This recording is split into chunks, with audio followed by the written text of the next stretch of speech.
Could you tell me, what do you think is one of the most critical leadership attributes that nobody really talks about?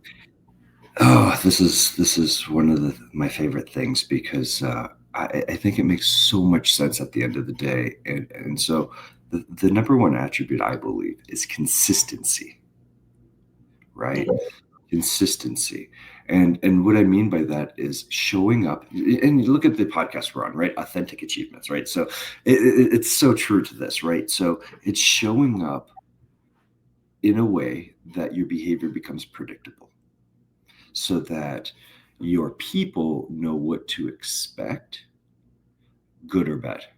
And yeah, it doesn't mean that you're always happy. It doesn't mean that you're always mad or whatever. It's, and when I think of the term authentic, I think of authentic in a way that's has some grace to it, not this is who I am, this is my personality, and you just need to deal with it, yeah, right? yeah, And we run into that at times too. But consistency, I think, is extremely important because what we're trying to do in high impact, highly effective organizations is increase a couple things: communication and the quality of communication, but also self-sufficiency. yeah, yeah, And so, just as you mentioned, it's really helpful for that leader to have a sense of self-leadership. We want people to become more reflective in their roles and navigate the space. But oftentimes, we have to confide in someone else, or we have to deliver information to someone else.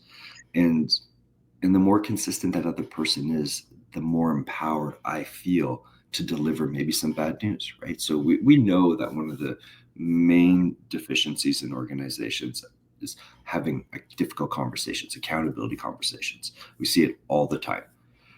Well, if we already know that people are less inclined to talk about things that make them uncomfortable, what does that mean about an employee making a mistake, and potentially a big mistake, and feeling comfortable to confide and share and yeah, admit their errors to their supervisor, right? And so this is part of the reason I think consistency is so powerful, is that if I know, and it's also buffered by culture, right? So if you have a high quality culture, I call culture kind of the grease to the gears. If you have a yeah. high quality culture, it makes all of this so much easier. If